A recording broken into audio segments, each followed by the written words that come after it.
Bismillahirrahmanirrahim. Dear viewers, Assalamu alaikum. I am your host Faisal Raza Khan and you are watching Foresight. Viewers, historic general elections 2024 are just a matter of hours now.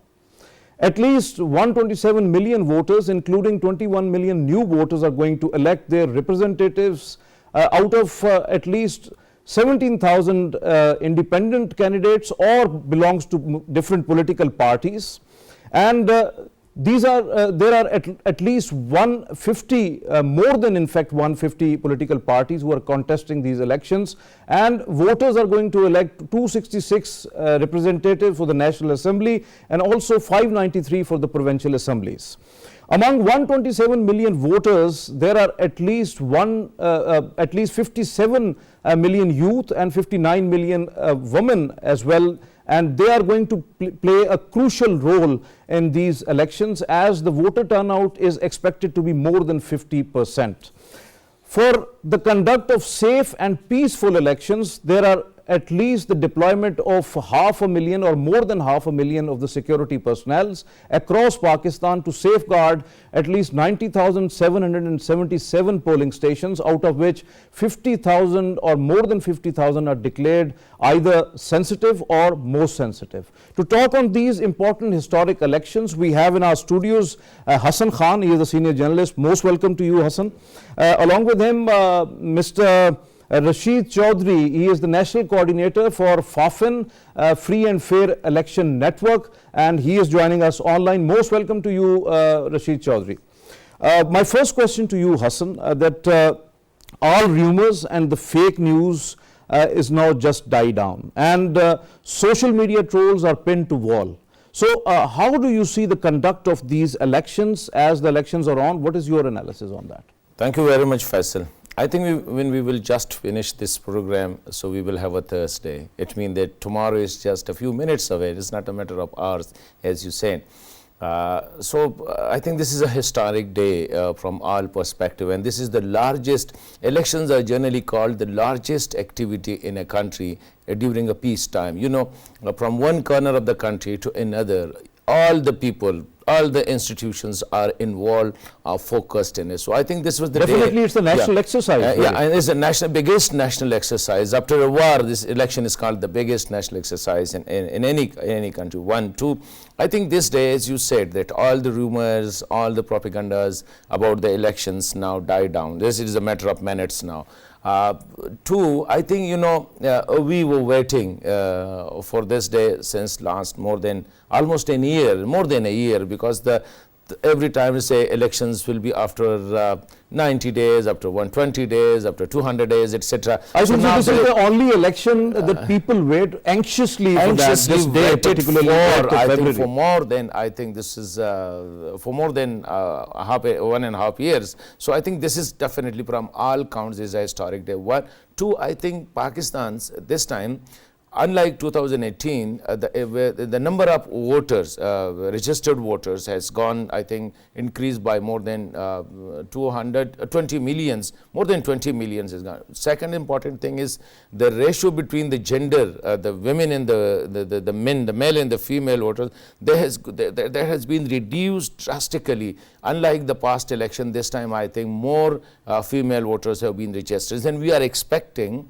as you said in your intro, that we are expecting a 50 plus voter turnout. Voter turns out. So definitely I'm expecting that this time, inshallah, more women will be participating in it. So in 2018, we were saying that the youth is more... We haven't seen much jubilant campaigns from the political parties, but the voters are jubilant really. Yeah, I think this time, you know, most of the centralist, the major political parties, they have conducted their election campaign very smoothly, peacefully, and I think no unwanted incident has happened, and they have been to all the 4 provinces. You said the People's Party leadership, it is the Pakistan Muslim League. So how do you see the crucial role of the caretaker government in conduct of elections? If you just definitely look, caretaker government has a very limited role in the conduct of election. This is the Election Commission of Pakistan, which is a constitutional body, and it has all the powers. I think it is all. And this time, what I was saying to you, that unlike the past, this time the Election Commission of Pakistan has asserted itself, I think, as per, because Election Commission of Pakistan draws its power from the Constitution of Pakistan. So it is asserting, it is fining those who are violating the code of conduct. I think it has taken action against the government officers. I think, you know, a very famous case in the entire cabinet in the Khyber Pakhtunkhwa was dissolved on the order of the Election Commission of Pakistan. So I think this time the caretaker governments, are either any governments, or either the general administration has a very limited role. All the powers are with the Election Commission of Pakistan, and the Election Commission of Pakistan is exercising, I think for the first time, exercising those power very judiciously. And now you see even yesterday I got there was a statement from the Election Commission of Pakistan that an assistant commissioner was I think was suspended for the reason that he was not he switched off his phone and he was not on the duty, which was a scheduled time. So I think this time I see the election will be more credible. Definitely, as you have said, rightly said, that Election Commission is a constitutional body and they have to assert themselves, because it is and important it draws for power from the Constitution of transparent Pakistan, elections. Yes. It is important. Rasheed Chaudhri sahab, when we are talking about election conduct, just yesterday, Interior Minister has said that out of 90,777 polling stations across the country, 50,000 or more than 50,000 declared sensitive or most sensitive. How do you see the overall security paradigm of these elections and security deployments as well? Yeah, thank you. Yes, we are going into elections after 1.5 years tumultuous kind of times. Politically speaking, our political parties have been locking their horns over electoral issues. If we say that this campaign has been going on for months and months and months, not the technical legal time of campaigning, but this campaign has been dragged on 1.5 years. Security is dealt with by the Interior Ministry and the state, and Election Commission's role in this is to follow their recommendations. So this declaration of sensitive and most sensitive polling stations, 50% of them being declared sensitive, most sensitive, speaks of the seriousness in terms of the arrangements for security of voters. And I think this is because district administration recommends to Election Commission of Pakistan which polling stations need to be declared sensitive and most sensitive.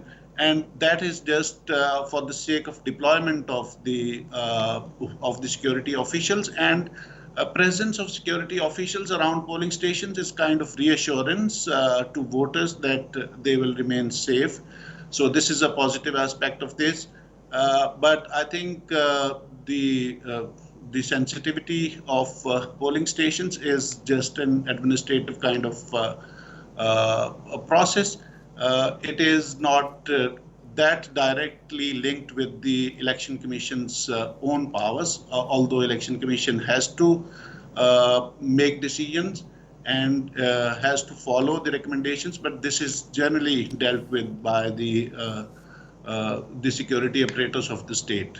So yes. So Rasheed Chaudhri sahab, when we are talking about FAFIN has just issued a report day before yesterday, or might be yesterday, that political parties fielded at least 275 women candidates from at least 111 constituencies, which are 4.6% or nearly 5%. But the Election Act 2017 says that it must be 5%, not less than that. So how do you see that this whole exercise and participation of women in general, at the general seats particularly?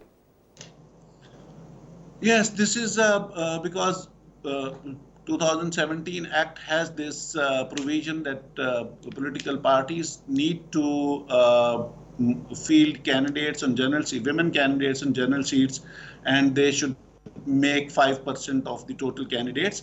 Our interpretation is that this is for one elective office. It is for National Assembly, it should be calculated separately, and for provincial assemblies, it should be calculated separately. But there are other interpretations of this as well. And many political parties have faltered on this, because majority of political parties, out of 111 political parties who have fielded candidates, majority of them might not have the number of total candidates which may require the application of this provision, because political parties have to have 20 candidates to qualify for this provision.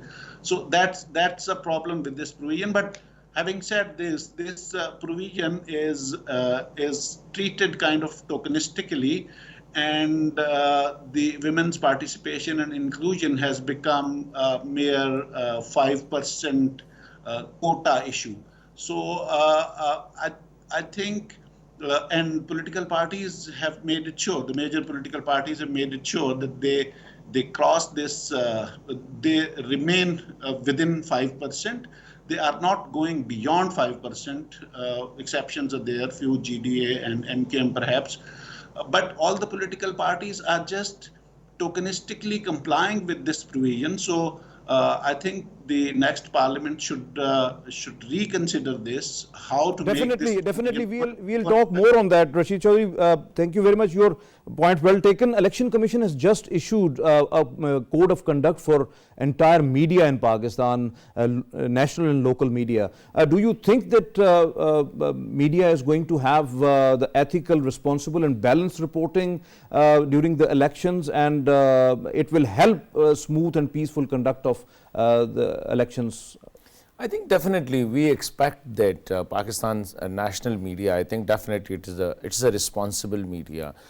We expect that, but as for the classical definition of going objective and having, I think we shall not expect that from anywhere in the world. Because definitely there is a type of a race between various media houses, and there is a type of an inclinations. One media house may be inclined to one sort of political ideologies or political bodies. Another media house may be inclined to another group of political parties, etc. Then there is a provincial matters, etc. Some media houses may be more focused on one province, another may be more focused on another province, one may be focused on one city more, another may be focused on another city more. So I think then there are individual reporting, there are individual assessment, point of views, etc. So you can't go by the classical things that yes, everybody will be speaking. But there is a race of breaking news in the private media, particularly without sometimes without authenticating the facts. That what are the facts, what are the originality, what is the objective reporting, and they are going on with that, particularly on the electronic media. Unfortunately, I think that's a challenge. The reason is sometimes I say that most of the private broadcast, I call it the commercial broadcast. It's not, you can't say it is a public broadcast. These are commercial ventures. So definitely you have commercial interest in it. The owners have commercial interest. Sometimes I call it the grocery shops, etc. So you are selling each and everything. You are selling views, you are selling news, you are selling breaking news, you are selling various stuff. So that is a race is there. So it's quite unfortunate. But however, besides the commercial interest, there is a national interest as well. No, so I think you can say moralistically speaking, legally speaking, you can say that there is a national interest. Yes, national interest is there, but when there is a business interest, so a businessman is more interested in his business, in his profit. And then this is, especially this election era or these election days or election campaign, etc. These are the most profitable days for the media houses, for various, whether it is a broadsheet, whether it is an electronic, even whether it is the social media, etc. So out of the code of conduct which Election Commission has just issued, that they already said in that that media can disseminate only the inconclusive and unofficial results, and that is only after 1 hour of the end of the polling I think process. that is So do you think that media is going to adhere that? That was practiced in 2018 election also, that after the closure of the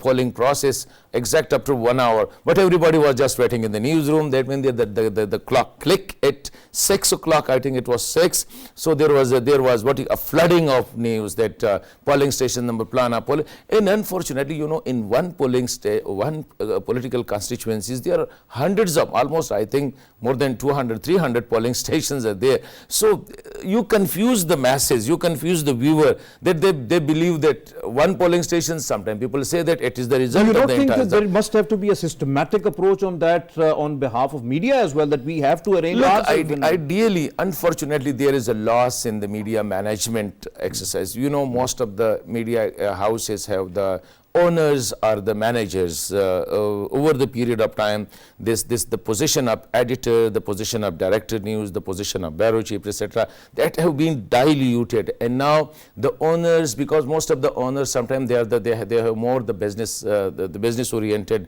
the owners are, so they have diluted these what you call it, what you call it, it's a very interesting. So do you think that media houses are mismanaged or something like that? They are not able to manage it because they have a chance, they have ample time to gather that data, arrange it perfectly, and then go with a cumulative thing, something like that. Look, the problem is what I was using the word, the gatekeepers. Okay. So you don't have any more the gatekeepers which are watching that who is entering the house and who is going out of the house. So now at the newsroom, the role of the gatekeeper have been reduced drastically. Now there is a direct connection between even an ordinary reporter and between the owner, because the owner is looking for his own interest, whether that particular reporter is keeping his financial interest in view or not. Maybe you may be better qualified when you have an experience of it. I think I'm not telling you, I'm telling the viewers too. As per I think, but largely there is a problem in media house and other. We too much focused on major cities, mostly 2 or 3 cities. The rest of the country, I'm not saying ignored, but the media presence, the correspondent or the reporters, the major focus, you know, most of the what you call it, those who are the analysts, they are drawn from a certain area, 1, 2. Most of the reporters are focused on certain areas, 3. Most of the reporters, now there is, you will definitely, if you have watched different media channels or different media broadsheet, etc., you would have definitely pointed out that which channel is supporting which political ideology or which political group. So that's unfortunate. But now, I think tomorrow after 5 o'clock, when the elections, the polling process is closed, and after 6 we will be allowed to just air the result. The result will be of the small polling stations, etc.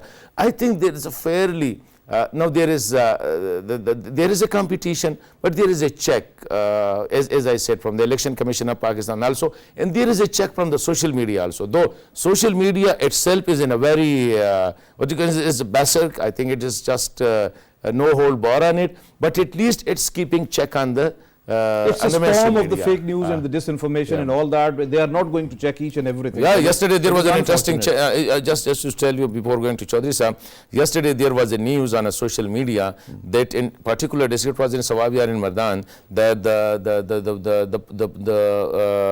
postal ballots have been counted, the result is there, JY is on top, ANP is on second, blah, blah, blah. This is very And when I asked the Election Commission of Pakistan, they said that the postal ballots will be open 24 hours after the election result is announced. Yes, definitely. So, this is the fact, really. Rasheed Chaudhri, when we are talking about, you are watching each and everything when it comes to your organization. So, how do you see the media outlets, the social media campaigns which are already going on, although the campaign time is ended at the midnight of 6th of February. But we have seen that social media, some of the political parties or might be the independent candidates, they are still going on with their campaign and all that. So do you think there must be the check on social media as well? Yeah, social media is a kind of phenomenon that all the nations are struggling with, all the states are struggling with when it comes to electoral transparency and electoral accountability. because the election-related information on social media, it might be laden with rumors and misinformation and disinformation and malinformation. There can be interest-driven information and there can be sponsored and boosted information. I think we need not to regulate the speech and expression, but we perhaps need to regulate the business that runs the social media. So this is the very peculiar example that you have given, that the physical assembly is not allowed during the cool-off period, but the laws are silent on as to whether or not a virtual assembly is permissible or not.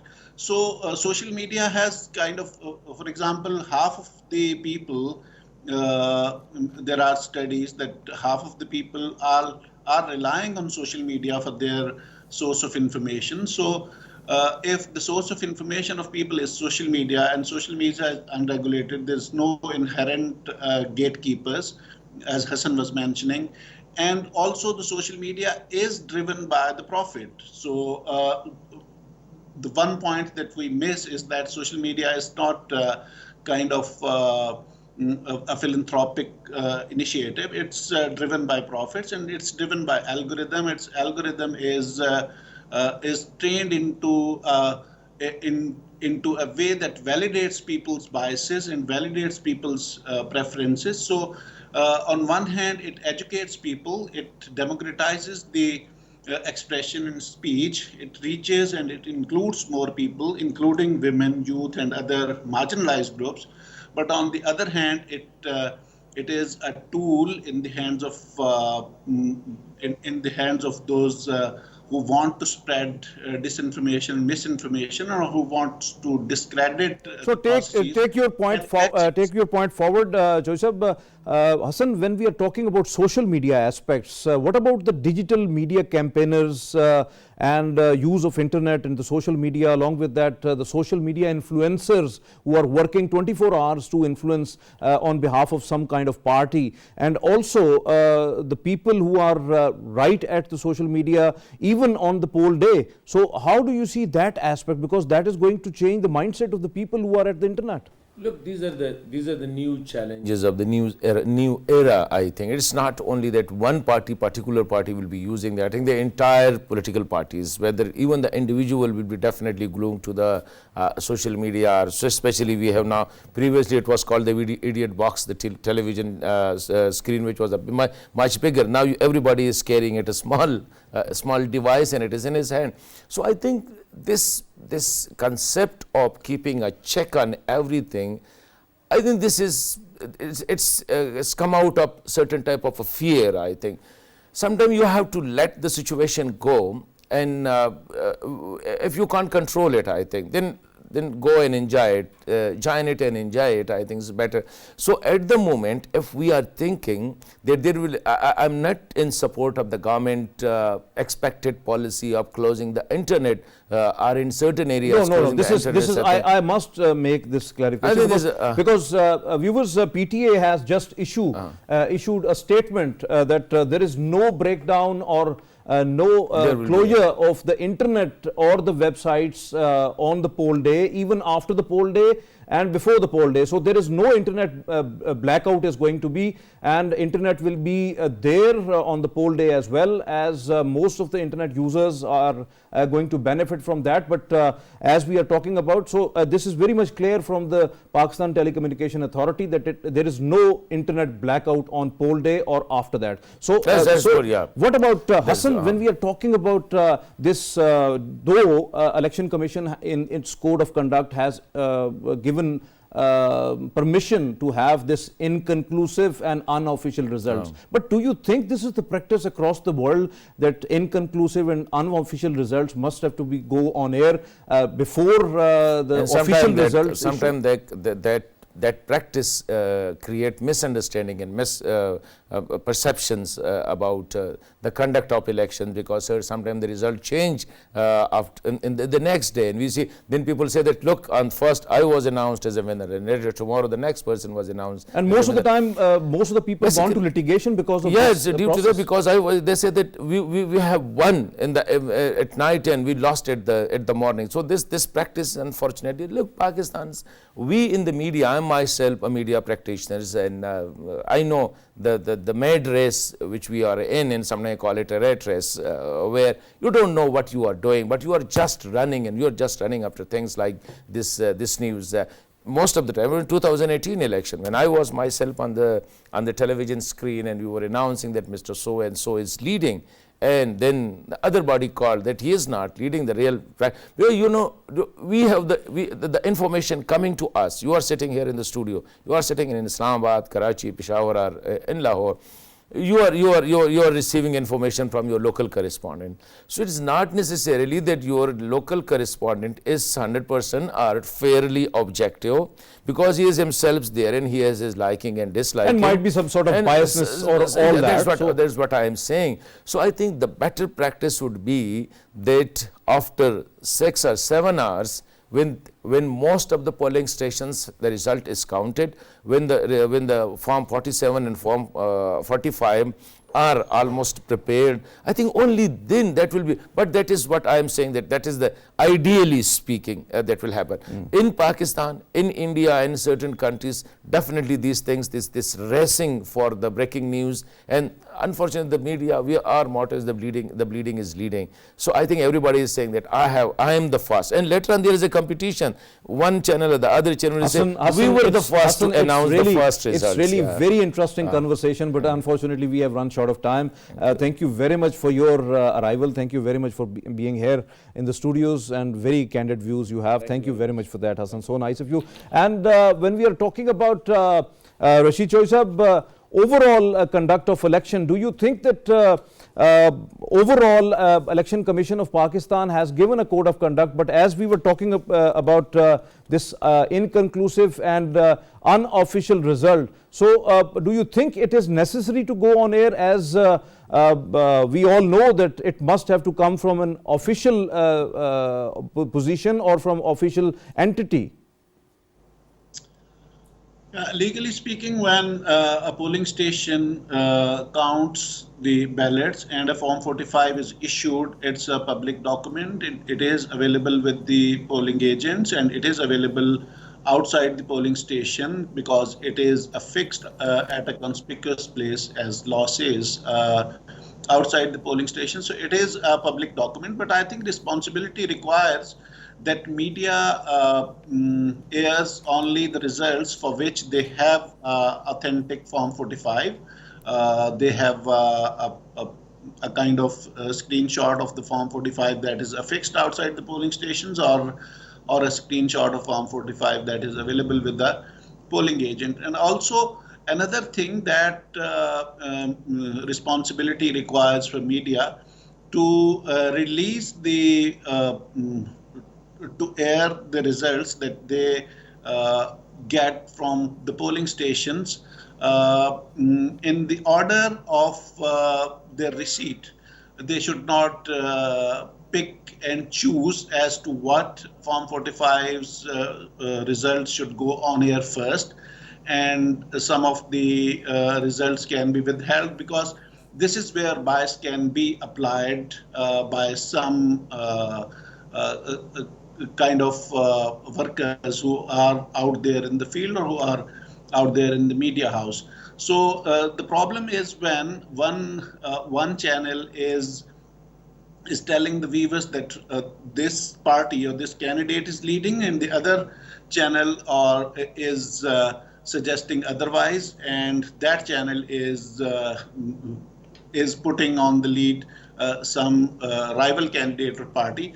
So this creates confusion that there is something fishy going on. So I think this is all about the responsible media. If the responsible and ethical journalism is applied, this these polling station-wise results can be aired because these are kind of public documents and they can be shared with the public. Yes. So, Rasheed Choisab, when we are talking about conduct of election and particularly the 21 million new voters, approximately 57 million are the youth. So, how do you see the youth and women going to have a decisive role in these polls? Yeah, 22.5 million new voters have been added since 2018, and out of which 12.5 million are women. So this is the first election in which more women have been registered in between two elections. So women can be a decisive factor, but provided that they exercise their agency and they come out to vote on their own and they vote independently.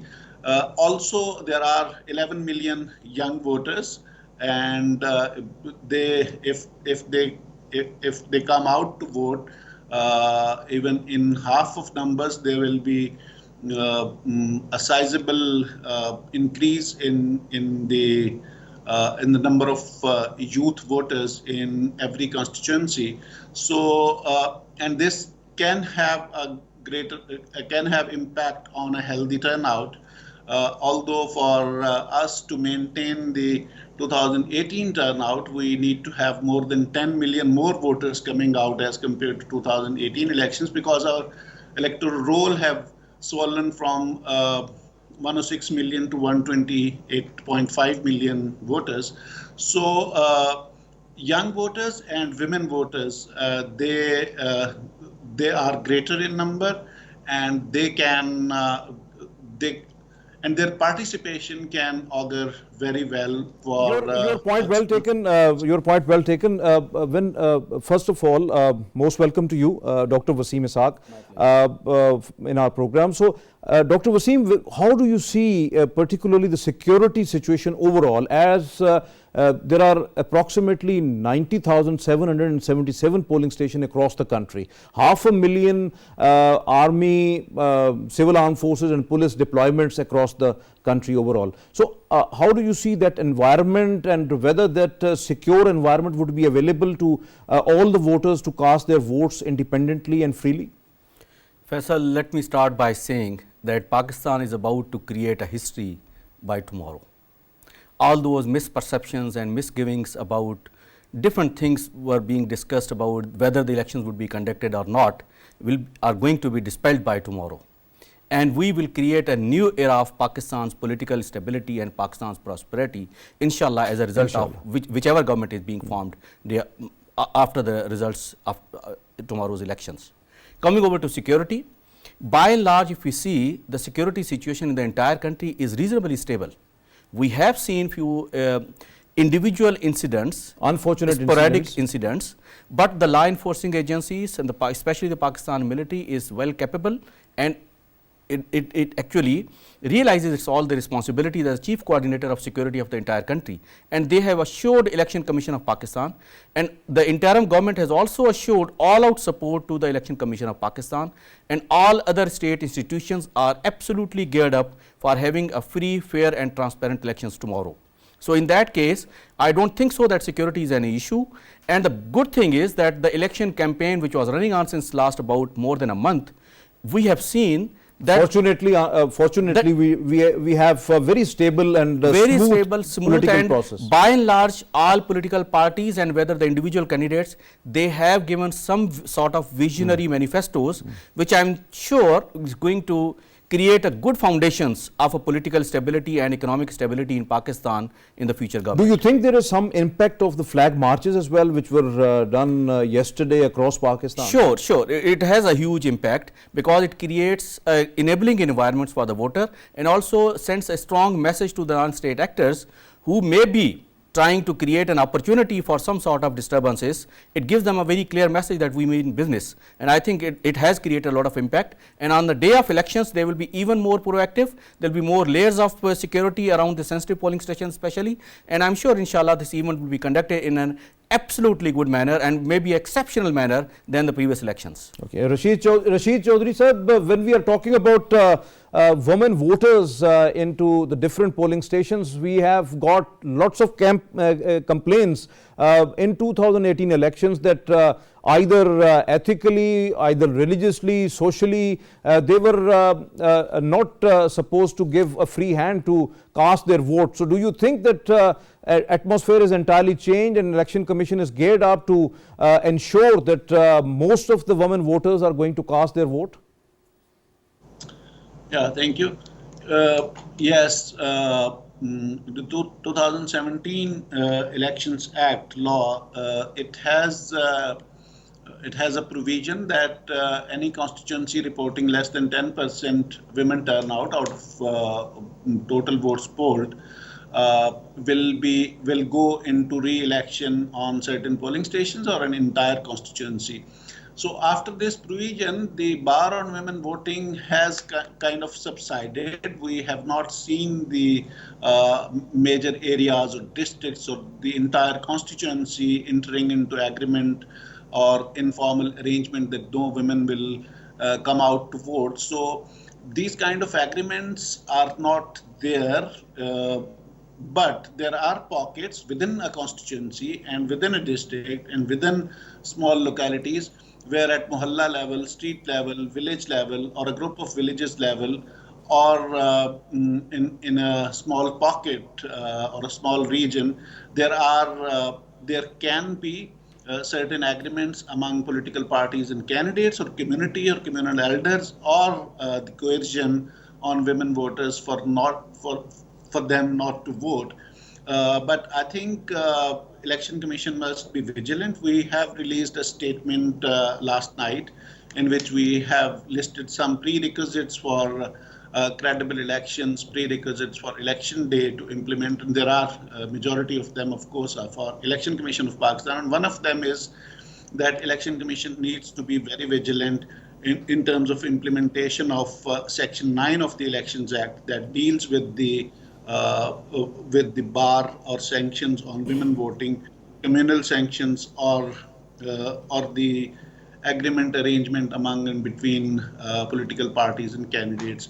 So we need to be vigilant, media needs to be vigilant, and Election Commission needs to be vigilant. Rasheed Chaudhri sahab, your point well taken. Do you think that the political party are adhering the Election Commission's code of conduct, and particularly when they have issued that out of the polling station at least 400 meters there would be no campaign, no convincing to the voters and all that? Do you think that political parties are going to observe the code of conduct in letter and spirit? Our observation over past 3 general elections and many by-elections suggests that this is the weaker point of enforcement for Election Commission of Pakistan when it comes to campaigning, canvassing around the polling stations. So we will observe, and you will also observe, and we'll see how this is enforced by the Election Commission on the political parties and candidates, and there's no canvassing and campaigning on the election day at all. And the camps and the election camps outside polling stations are established beyond the legally prescribed limits of 400 meters in rural areas and 100 meters in urban areas. So that is the one point that needs to be checked by Election Commission of Pakistan, its monitoring teams, returning officers, even presiding officers, that no campaigning, canvassing inside or outside polling station takes place. So this we'll have to see. This has been a traditionally weaker point of enforcement. Rasheed, one last question, and be brief on that. How do you see the national and international observers in Pakistan for observing the elections across the country? Do you think that they are facilitated and Election Commission is giving them much facilitation on that? And overall, it's going to be good for Pakistan as an international omen of having free and fair elections in the country? Yeah, international observers and national observers, they play a critical role in terms of providing the objective information in the mess of the subjective information that will be there. Uh, so it's always helpful that the observers' reports kind of provide an objective information that helps people and political parties and other stakeholders to come to a kind of objective point where they see and where they see the accurate information and how things actually went. To the extent of what observers have observed. So far, Election Commission of Pakistan have been very cooperative with at least domestic observers of Free and Fair Election Network. Observers have been accredited and they have been provided the cards. And the statement that we issued last night about the prerequisites of credible elections includes kinds of requests or demands to Election Commission of Pakistan to provide access to observers to the voting processes, to the counting processes, and to the tabulation processes and consolidation of results. So during the results consolidation, this will be a first time kind of access of observers because it was not there in the law previously. It has been added to the law in August. Definitely. That's why we are calling it an historical election, a historical election, because lots of things are now incorporated in this election, particularly, which were not there in 2018 elections.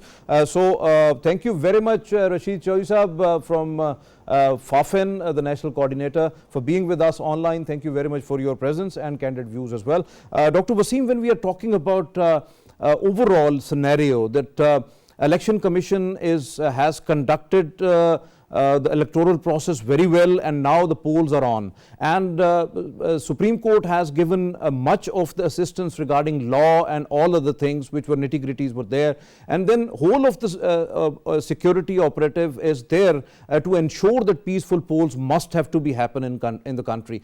What would be the ultimate impact regionally and internationally? First of all, the credibility of elections is, I think, most paramount important factor in any elections around the world. Obviously. In our country, unfortunately, in the past, there had been instances where somehow the transparency of elections was questioned.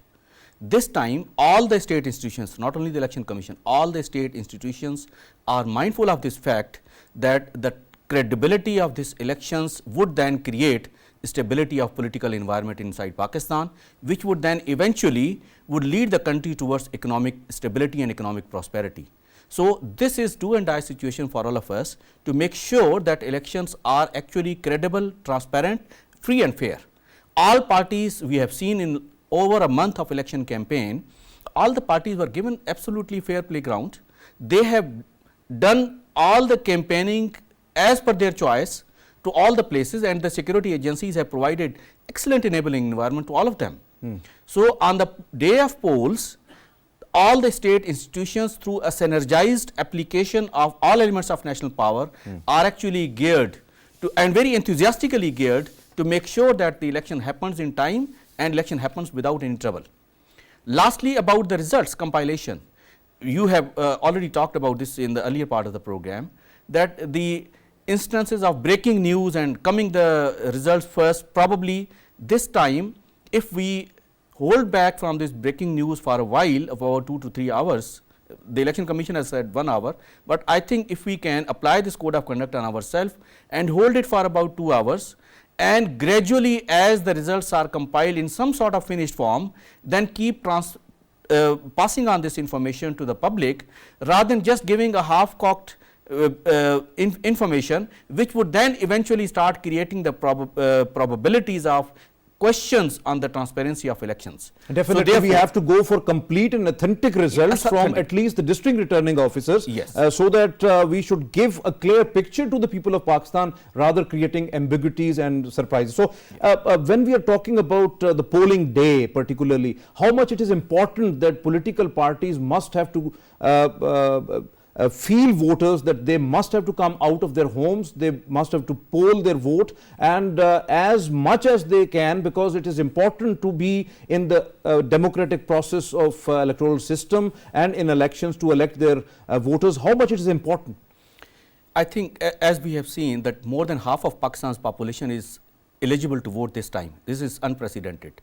And then all these registered voters, I have seen that probably they feel that this election is indispensable for Pakistan's future, and especially the youth's future, because unless we participate enthusiastically and we perform our responsibilities in a responsible manner, then we can't comment on the future of this country. Obviously. So therefore, everybody is charged and enthusiastic for a good participation, and we can expect a good turnout, hopefully, if not more than at least better than the previous elections. So therefore, we can see a highly transparent election process, and in a very systematic manner is going to be completed by end of the day tomorrow, and as a result we can look for a brighter future for Pakistan. We are talking a lot about media's responsibility, that we have to at least have break of at least 3 to 4 hours or 5 hours or 6 hours, and we don't have to go for unofficial and inconclusive results and all that. But what about the political parties who are going, we have observed in last elections that they are always very jubilant and going to announce before the election commission announces the results and declare the winners and all that, but they declare themselves as a winner or something like that. So do you not think that political parties also has to avoid such type of notions? I think in last about 5 years, all the political parties and political leaders have gone through an evolution process. So they have realized and they come out to be more responsible people, as we can just observe from whatever they have demonstrated during those election campaigns. So I don't foresee that they will be in a hurry to announce their results. However, we have also seen a very strong code of conduct coming from the Election Commission, and I am sure the enforcement this time would be far different than what we witnessed in the previous elections. So therefore, we would expect more responsibility from the political leadership, as a result that not rushing for the result announcements and waiting for the responsible people to actually announce their results.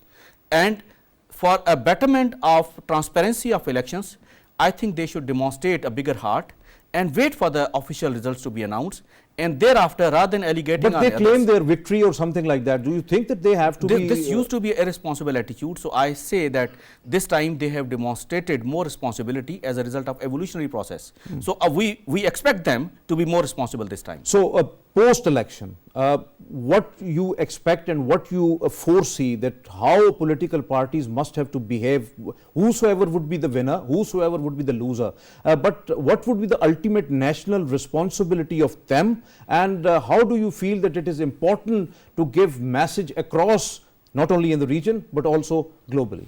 Unfortunately, we have struggled in the past on this account, but we have learnt a lot of lessons, and eventually where we have now reached, we talk a lot about the Western democracies where the loser always congratulates the winner. So this time I think another history would be created, and the losers will accept it with the open heart and give a lot of congratulations to the winners. So we expect that they should abide by this code of conduct, and we expect that no such allegations of fraud in elections or intransparency in the election process would be leveled by the losers. So hopefully we have gone more mature, and we can expect for the best. Thank you very much, Dr. Waseem Ishaque, for being with us here in the studios. Thank you very much for candid views as well.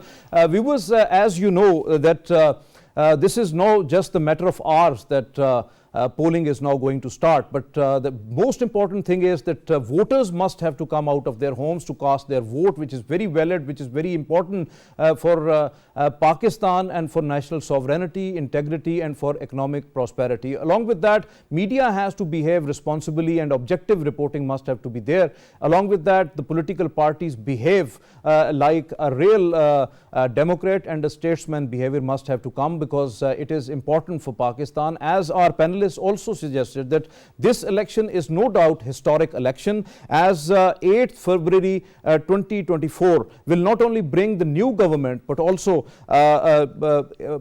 bring the much needed political stability, which is inevitable for the economic stability and resultantly the social prosperity. This is all from today's Foresight. It's time to sign off. Allah Hafiz wa Nasr.